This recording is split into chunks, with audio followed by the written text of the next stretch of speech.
Galnet News Digest, 7th of November 3309. We read the news so you don't have to. In this week's news, Hudson tries to make things tricky for his successor. The Thargoids round Taranis are targeted. And we wonder if it might have been a good idea to quarantine after the elimination of the Grey Swan Fleet.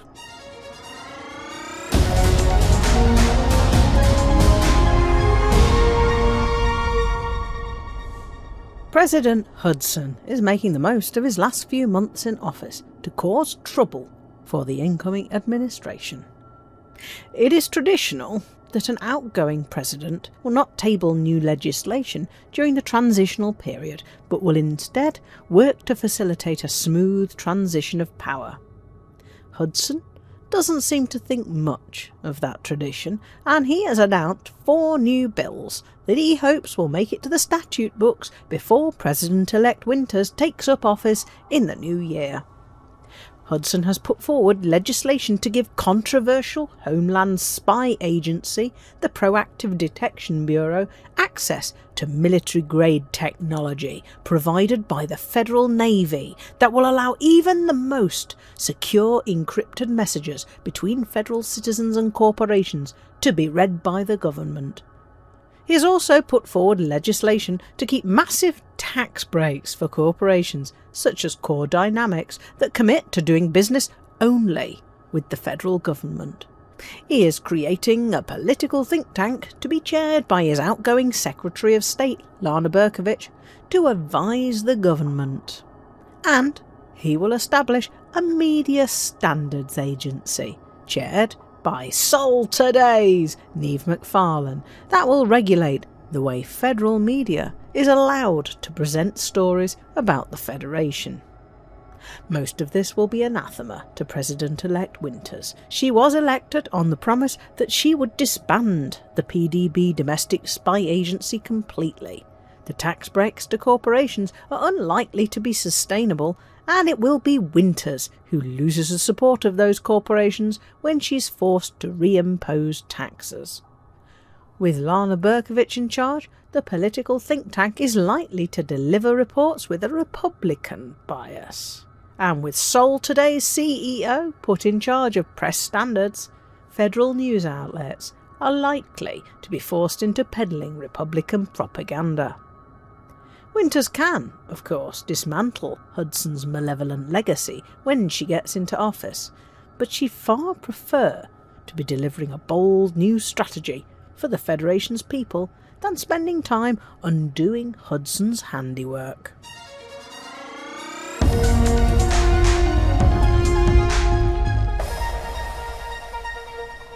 After initial success in shutting down a swathe of Thargoid Spire Sites, making further progress seems to be getting harder.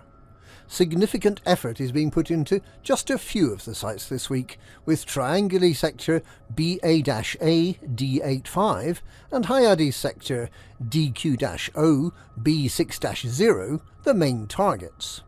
Everyone is welcome to take part. In a wing, shooting Orthrus and Scouts is relatively straightforward if you have caustic sync launchers and some decent anti-Xeno multi-cannon. It's better to shoot Orthrus as they arrive back from patrol for refuelling. If you attack the Orthrus that have just launched, they're much more likely to use a shutdown field that will also damage any Guardian weapons and other modules. Operation Deleted, an initiative proposed in part by Commander Alex Zuno, aims to wipe out all Thargoid systems around the Taranis maelstrom, leaving it exposed and vulnerable. The initiative is making slow but steady progress. The shutdown Spire Sites are worth visiting as a means of familiarising yourself with the environment in safety. There are a small number of the items Professor Palin wants to conduct research on, and both the Mega Barnacles and the Coral Trees can be scanned using the Dyson scanner. At present, Vista Genomics is paying out a First Discovered bonus to everyone who scans these specimens, but this generosity is unlikely to last. Meanwhile, there's been a largely negative reaction to Azimuth Biotech's demand to be able to interrogate those who've been rescued from Thargoid abduction. It seems likely that the first returnees will soon be released back into society, but Azimuth is suspicious they may be Trojans, bringing back a virus or perhaps programmed to kill on a word of command. But Azimuth's track record of inhumanity in its experimentation and of misjudgment in its initiatives make it one of the least well-trusted organisations in the galaxy. Commander Andy Pipkin of the Children of Raxxla took issue with Azimuth's demand that those rescued from the Thargoids should not be treated like normal people, arguing that the need to keep them in isolation and under medical supervision to ensure their and everyone else's safety does not mean that they do not have rights or that they should not be treated with humanity. Commander Alswolf has his own theory that the Thargoids might be preparing the human captives to fight against human ships as drones, similar to the Thargon swarms. But as yet, there's still no clear picture of what the Thargoids plan to do with so many captured humans.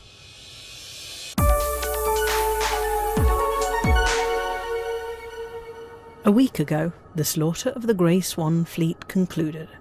Infected by an unexplained audio virus, Shamash Future pilots who took part in Operation Grey Swan lost control of their sensors and started attacking civilian ships. Shamash Future called on the Santu State Network to assist in wiping out its own navy, and many independent commanders participated in the bloodbath, during which every single pilot who took part in Operation Grey Swan was ruthlessly put to death. It seems at least possible that the infection has been eliminated for now, but it has struck once before, when the passengers and crew of the 1,000-year-old Thetis generation ship were driven to kill each other. The source of the infection is still out there. It may be too dangerous to investigate it, but unless the Shamash system is evacuated and permit locked, the risk remains that the auditory virus may strike again.